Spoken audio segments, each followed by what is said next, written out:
Harry Potter and the Sorcerer's Stone. Chapter 1: The Boy Who Lived. Mr. and Mrs. Dursley of Number 4 Privet Drive were proud to say that they were perfectly normal, thank you very much. They were the last people you'd expect to be involved in anything strange or mysterious, because they just didn't hold with such nonsense. Mr. Dursley was the director of a firm called Grunnings, which made drills. He was a big, beefy man with hardly any neck, although he did have a very large mustache.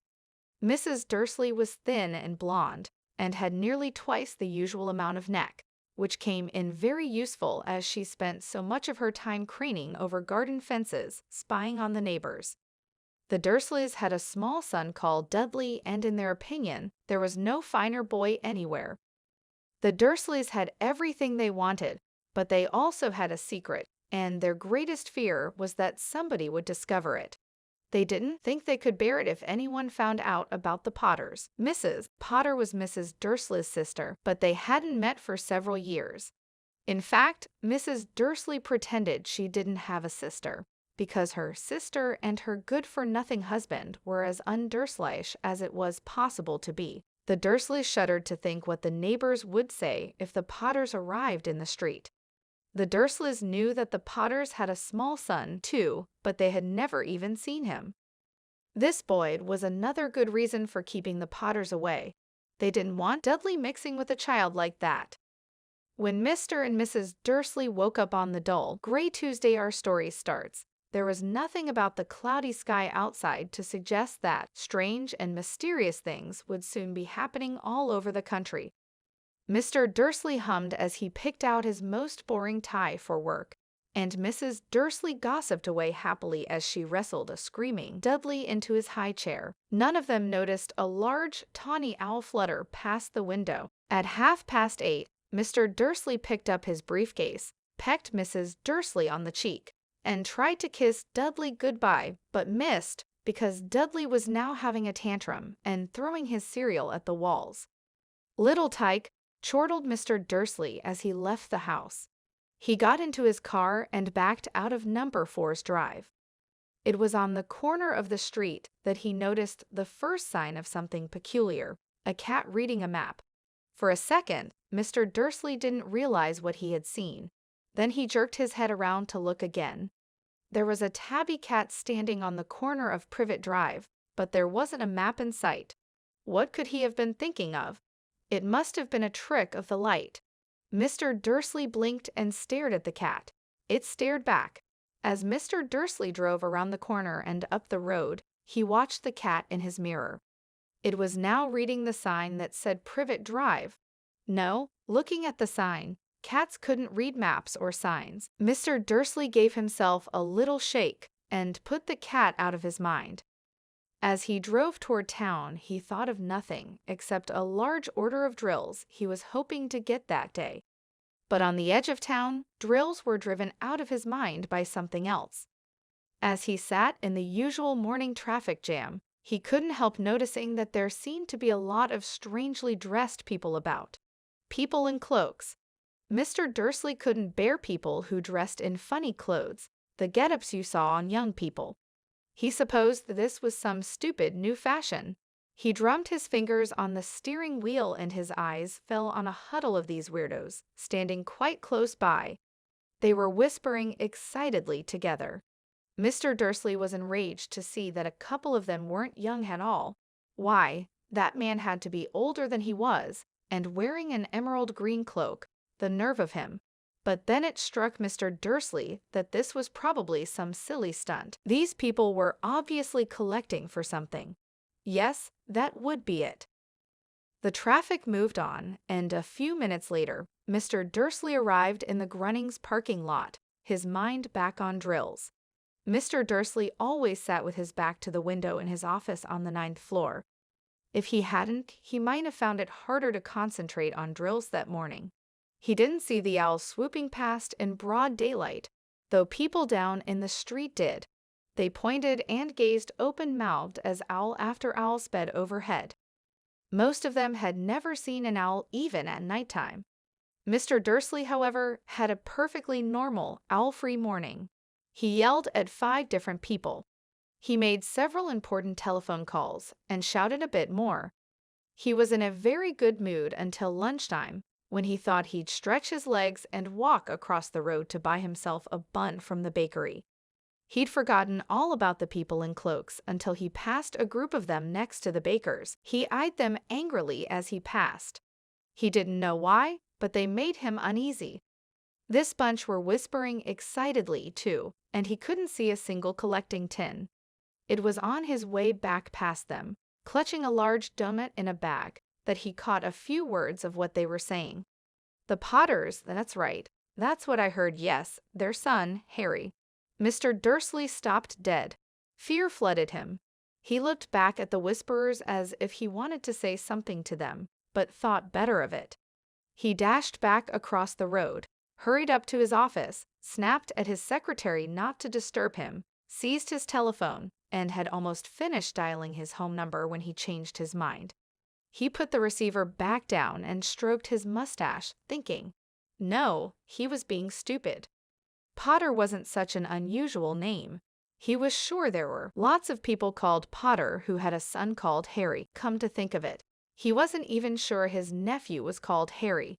He'd never even seen the boy. It might have been Harvey or Harold.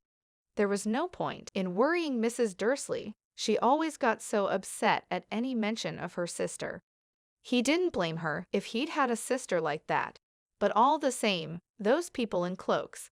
He found it a lot harder to concentrate on drills that afternoon, and when he left the building at 5 o'clock, he was still so worried that he walked straight into someone just outside the door. Sorry, he grunted, as the tiny old man stumbled and almost fell. It was a few seconds before Mr. Dursley realized that the man was wearing a violet cloak. He didn't seem at all upset at being almost knocked to the ground.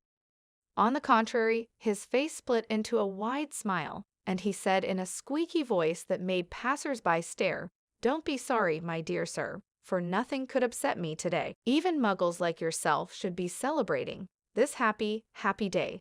And the old man hugged Mr. Dursley around the middle and walked off. Mr. Dursley stood rooted to the spot. He had been hugged by a complete stranger. He also thought he had been called a muggle, whatever that was. He was rattled. He hurried to his car and set off for home, hoping he was imagining things which he had never hoped before, because he didn't approve of imagination. As he pulled into the driveway of number 4, the first thing he saw, and it didn't improve his mood, was the tabby cat he'd spotted that morning. It was now sitting on his garden wall. He was sure it was the same one. It had the same markings around its eyes. "Shoo," said Mr. Dursley loudly. The cat didn't move. It just gave him a stern look. Was this normal cat behavior? Mr. Dursley wondered. Trying to pull himself together, he let himself into the house. He was still determined not to mention anything to his wife. Mrs. Dursley had had a nice, normal day. She told him over dinner all about Mrs. Next Door's problems with her daughter, and how Dudley had learned a new word, won't. Mr. Dursley tried to act normally. When Dudley had been put to bed, he went into the living room in time to catch the last report on the evening news. And finally, bird watchers everywhere have reported that the nation's owls have been behaving very unusually today. Although owls normally hunt at night and are hardly ever seen in daylight, there have been hundreds of sightings of these birds flying in every direction since sunrise. Experts are unable to explain why the owls have suddenly changed their sleeping pattern. The newscaster allowed himself a grin. Most mysterious. And now, over to Jim McGuffin with the weather. Going to be any more showers of owls tonight, Jim? Well, Teds, said the weatherman, I don't know about that, but it's not only the owls that have been acting oddly today. Viewers as far apart as Kent, Yorkshire, and Dundee have been phoning in to tell me that instead of the rain I promised yesterday, they've had a downpour of shooting stars. Perhaps people have been celebrating bonfire night early. It's not until next week, folks, but I can promise a wet night tonight. Mr. Dursley sat frozen in his armchair. Shooting stars all over Britain, owls flying by daylight, mysterious people in cloaks all over the place, and a whisper, a whisper about the Potters. Mrs. Dursley came into the living room carrying 2 cups of tea. It was no good. He'd have to say something to her. He cleared his throat nervously. Petunia, dear, you haven't heard from your sister lately, have you?" As he had expected, Mrs. Dursley looked shocked and angry. After all, they normally pretended she didn't have a sister. "No," she said sharply. "Why?" "Funny stuff on the news," Mr. Dursley mumbled. "Owls, shooting stars. And there were a lot of funny-looking people in town today." "So," snapped Mrs. Dursley. "Well, I just thought, maybe, it was something to do with, her crowd." Mrs. Dursley sipped her tea through pursed lips. Mr. Dursley wondered whether he dared tell her he'd heard the name Potter. He decided he didn't dare. Instead, he said, as casually as he could, "Their son. He'd be about Dudley's age now, wouldn't he?" "I suppose so," said Mrs. Dursley stiffly. "What's his name again?" "Howard, isn't it?" "Harry. Nasty, common name, if you ask me." "Oh, yes," said Mr. Dursley, his heart sinking horribly. "Yes, I quite agree." He didn't say another word on the subject as they went upstairs to bed. While Mrs. Dursley was in the bathroom, Mr. Dursley crept to the bedroom window and peered down into the front garden. The cat was still there. It was staring down Privet Drive as though it were waiting for something. Was he imagining things? Could all this have anything to do with the Potters? If it did, if it got out that they were related to a pair of, well, he didn't think he could bear it. The Dursleys got into bed. Mrs. Dursley fell asleep quickly, but Mr. Dursley lay awake, turning it all over in his mind. His last, comforting thought before he fell asleep was that even if the Potters were involved, there was no reason for them to come near him and Mrs. Dursley. The Potters knew very well what he and Petunia thought about them and their kind. He couldn't see how he and Petunia could get mixed up in anything that might be going on. He yawned and turned over. It couldn't affect them. How very wrong he was. Mr. Dursley might have been drifting into an uneasy sleep, but the cat on the wall outside was showing no sign of sleepiness. It was sitting as still as a statue, its eyes fixed unblinkingly on the far corner of Privet Drive. It didn't so much as quiver when a car door slammed on the next street, nor when 2 owls swooped overhead. In fact, it was nearly midnight before the cat moved at all. A man appeared on the corner the cat had been watching, appeared so suddenly and silently you'd have thought he'd just popped out of the ground. The cat's tail twitched and its eyes narrowed. Nothing like this man had ever been seen on Privet Drive. He was tall, thin, and very old, judging by the silver of his hair and beard, which were both long enough to tuck into his belt. He was wearing long robes, a purple cloak that swept the ground, and high-heeled, buckled boots. His blue eyes were light, bright, and sparkling behind half-moon spectacles, and his nose was very long and crooked, as though it had been broken at least twice. This man's name was Albus Dumbledore. Albus Dumbledore didn't seem to realize that he had just arrived in a street where everything from his name to his boots was unwelcome. He was busy rummaging in his cloak, looking for something, but he did seem to realize he was being watched, because he looked up suddenly at the cat, which was still staring at him from the other end of the street.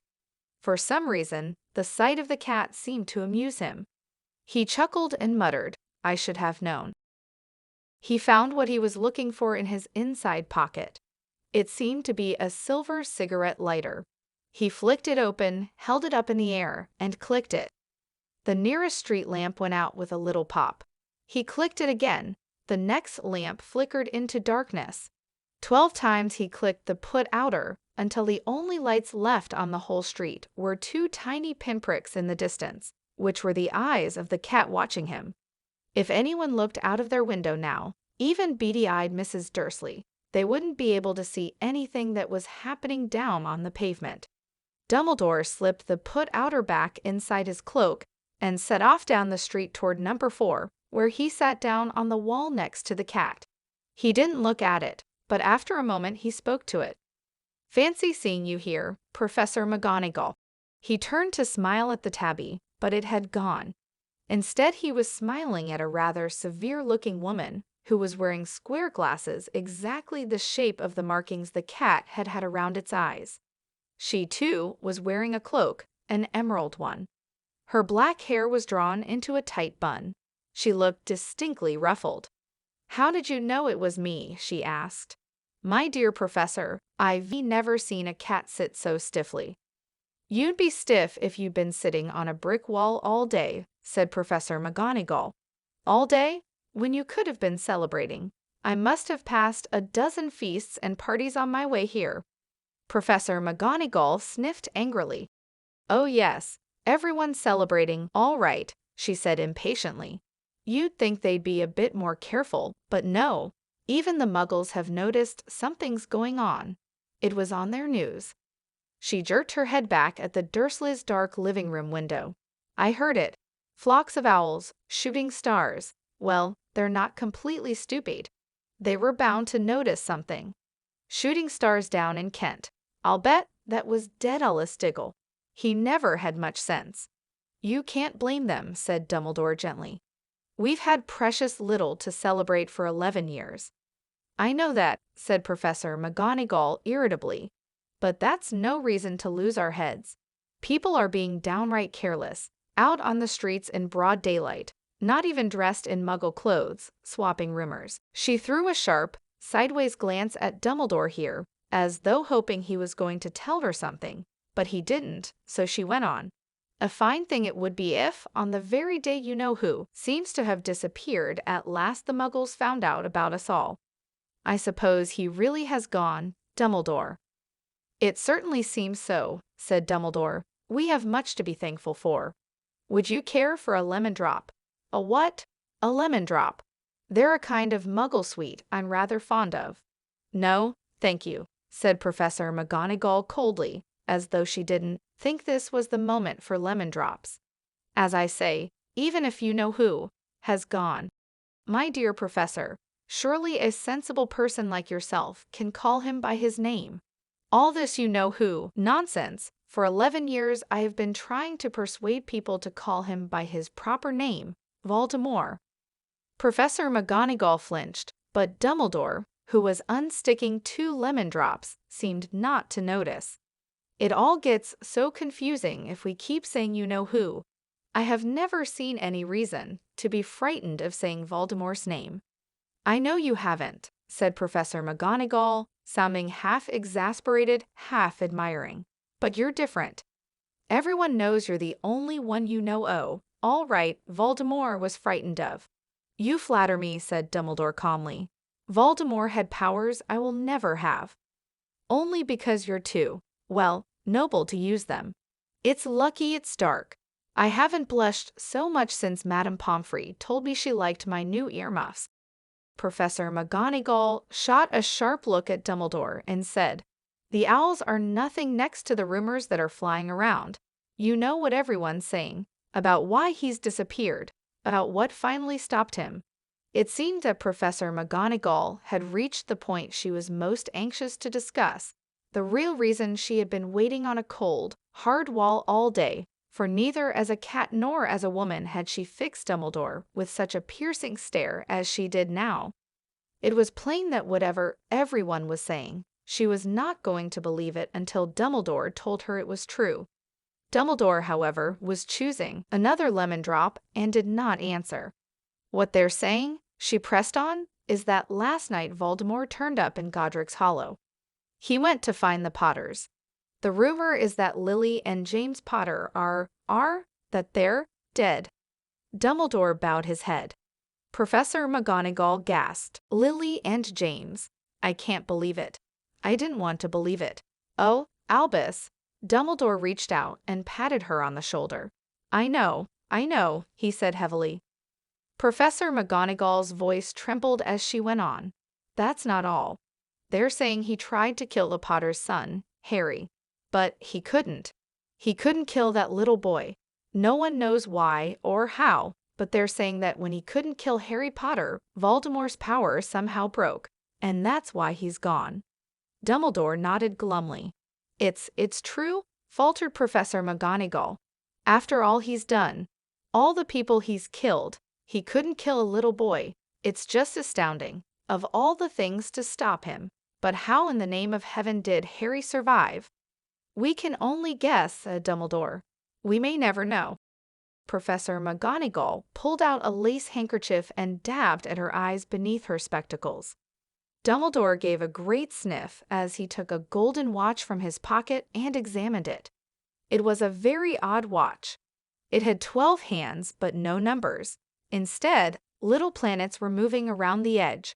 It must have made sense to Dumbledore, though, because he put it back in his pocket and said, Hagrid's late. I suppose it was he who told you I'd be here, by the way. Yes, said Professor McGonagall. And I don't suppose you're going to tell me why you're here, of all places. I've come to bring Harry to his aunt and uncle. They're the only family he has left now. You can't mean the people who live here, cried Professor McGonagall, jumping to her feet and pointing at number 4. Dumbledore, you can't. I've been watching them all day. You couldn't find 2 people who are less like us. And they've got this son. I saw him kicking his mother all the way up the street, screaming for sweets. Harry Potter come and live here. It's the best place for him, said Dumbledore firmly. His aunt and uncle will be able to explain everything to him when he's older. I've written them a letter. A letter, repeated Professor McGonagall faintly, sitting back down on the wall. Really, Dumbledore, you think you can explain all this in a letter? These people will never understand him. He'll be famous, a legend. I wouldn't be surprised if today was known as Harry Potter Day in the future. There will be books written about Harry. Every child in our world will know his name. You can't mean the people who live here. Exactly, said Dumbledore, looking very seriously over the top of his half-moon glasses. It would be enough to turn any boy's head. Famous before he can walk and talk. Famous for something he won't even remember. Can you see how much better off he'll be, growing up away from all that until he's ready to take it? Professor McGonagall opened her mouth, changed her mind, swallowed, and then said, Yes, you're right, of course. But how is the boy getting here, Dumbledore? She'd eyed his cloak suddenly as though she thought he might be hiding Harry underneath it. Hagrid's bringing him. You think it wise to trust Hagrid with something as important as this? I would trust Hagrid with my life, said Dumbledore.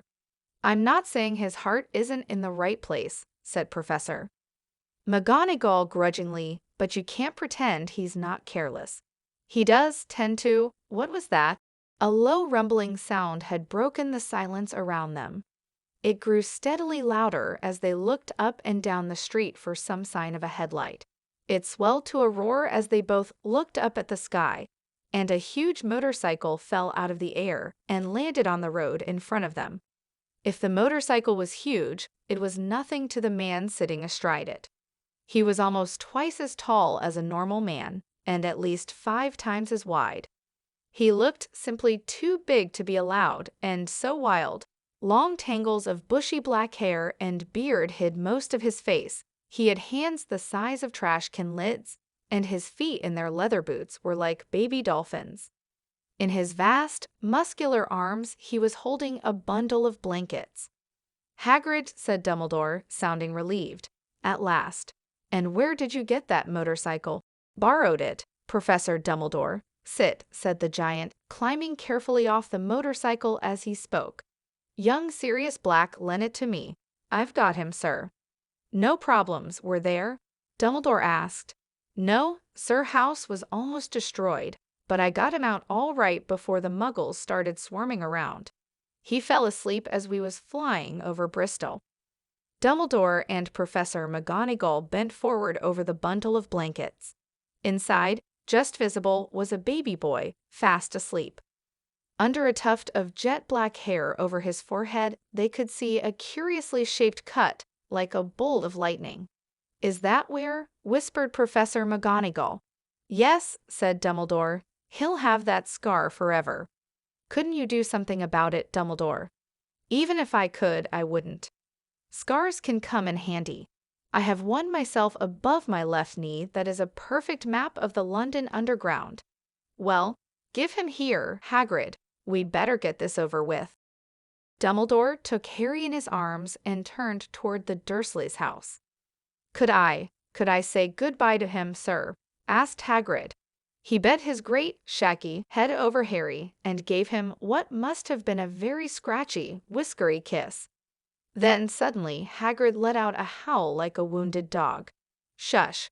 hissed Professor McGonagall. "You'll wake the Muggles." "Sorry," sobbed Hagrid, taking out a large, spotted handkerchief and burying his face in it. "But I can't stand it. Lily and James dead, and poor little Harry off to live with Muggles. Yes, it's all very sad. But get a grip on yourself, Hagrid, or we'll be found," Professor McGonagall whispered, patting Hagrid gingerly on the arm as Dumbledore stepped over the low garden wall and walked to the front door. He laid Harry gently on the doorstep, took a letter out of his cloak, tucked it inside Harry's blankets, and then came back to the other two. For a full minute the three of them stood and looked at the little bundle. Hagrid's shoulders shook, Professor McGonagall blinked furiously, and the twinkling light that usually shone from Dumbledore's eyes seemed to have gone out. "Well," said Dumbledore finally, "that's that. We've no business staying here. We may as well go and join the celebrations." "Yeah," said Hagrid in a very muffled voice. "I'll be taking Sirius his bike back. Good night, Professor McGonagall. Professor Dumbledore, sir." Wiping his streaming eyes on his jacket sleeve, Hagrid swung himself onto the motorcycle and kicked the engine into life. With a roar it rose into the air and off into the night. "I shall see you soon, I expect, Professor McGonagall," said Dumbledore, nodding to her. Professor McGonagall blew her nose in reply. Dumbledore turned and walked back down the street. On the corner he stopped and took out the silver put-outer.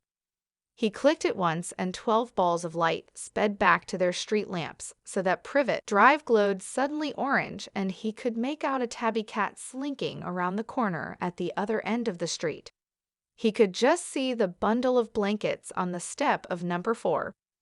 "Good luck, Harry," he murmured. He turned on his heel, and with a swish of his cloak, he was gone. A breeze ruffled the neat hedges of Privet Drive, which lay silent and tidy under the inky sky, the very last place you would expect astonishing things to happen. Harry Potter rolled over inside his blankets without waking up. One small hand closed on the letter beside him, and he slept on, not knowing he was special, not knowing he was famous, not knowing he would be woken in a few hours' time by Mrs. Dursley's scream as she opened the front door to put out the milk bottles, nor that he would spend the next few weeks being prodded and pinched by his cousin Dudley. He couldn't know that at this very moment, people meeting in secret all over the country were holding up their glasses and saying in hushed voices, "To Harry Potter, the boy who lived."